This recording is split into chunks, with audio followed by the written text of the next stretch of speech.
கேரளாவில் மீன் கழுவும் முறை பார்ட் 2. வெல்கம் டு கைரளி உலகம். கேரளாவில் எல்லாருக்கும் மீன் ஒரு பிடித்த உணவு, ரொம்ப இஷ்டமான உணவு. இன்றைக்கி நமக்கு கிடச்சிருக்கிற மீன் சங்கார மீன் இருக்கும்ல, அதுதான். அது இங்கே கிளி மீன் சொல்லுவாங்க. இது பார்க்க ரொம்ப அழகாக இருக்கும், ஆரஞ்சு கலரில் இருக்கும். அதை சாப்பிடக்கூட கவலையாக இருக்கும். அது வெட்டி கழுவி தேய்ச்சி க்ளீன் பண்ணி வரும்போது அது லைட்டு பிங்க் ஆயிரும்.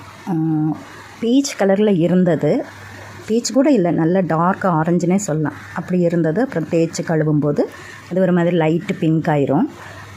தேய்ச்சி தான் கழுவணும் இந்த மீனை. தேய்ச்சி கழுவணும்னு இல்லை, நான் தேய்ச்சி கழுவுவேன். எனக்கு ரொம்ப க்ளீனாக பண்ணிட்டோம்னா அப்போ நமக்கு நிம்மதியாக சாப்பிட்லாம்ல. கவுச்சி மனம் ஒன்றும் கூட இல்லாமல், கொஞ்சம் கூட இல்லாமல் நல்ல சந்தோஷமாக சாப்பிட்லாம்ல. அதனால் நான் இந்த தேய்ச்சி கழுவிடுவேன். அது என்ன அப்படின்னா, அதில் தேய்ச்சி கழுவ ஒரு ஆயிலியாக ஒரு சுண்ணாம்பு மாதிரி ஒன்று வந்துகிட்டே இருக்கும். இந்த கல்லையே உங்களுக்கு பார்க்கும்போது தெரியும்ல, ஒரு மாதிரி வெள்ளையாகுதில்ல. தேய்ச்சி கழுவுறதுக்கு காரணம் என்ன அப்படின்னு பார்த்தா, அது ஈஸியாக வேலை முடிஞ்சிடும். நான் சொல்ல வந்த கதைகள் என்னென்னா, அந்த காலத்தில் ஒரு 25-30 வருஷத்துக்கு பக்கத்தில் முன்னால் கேரளாவில் மீன் வாங்குகிற கதையும் வெட்டுற கதையும் தான் சொல்லிகிட்டு இருந்தேன்.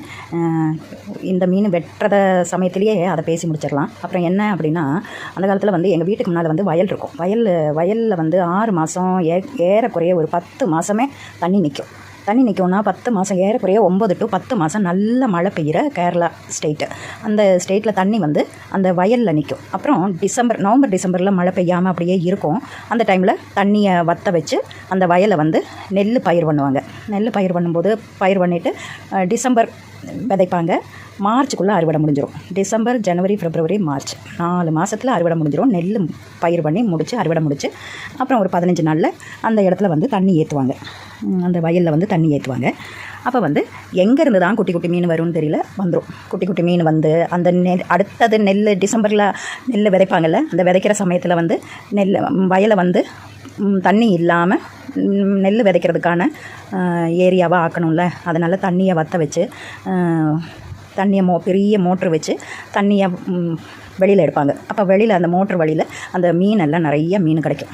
அது 1 இன்ச், 1.5 இன்ச், 2 இன்ச், மேக்ஸிமம் ஒரு 4 இன்ச்சுக்கு கிடைக்கும். ஆனால் நமக்கு கிடைக்கிறது உள்ளதுலேயே சின்ன மீனுக்கு தான் கிடைக்கும். ஒரு 1.5 இன்ச்சு அந்த நீளத்தில் தான் கிடைக்கும். அது அந்த காலத்தில் நான் சொல்கிறது ஒரு 27 வருஷத்துக்கு முன்னால்.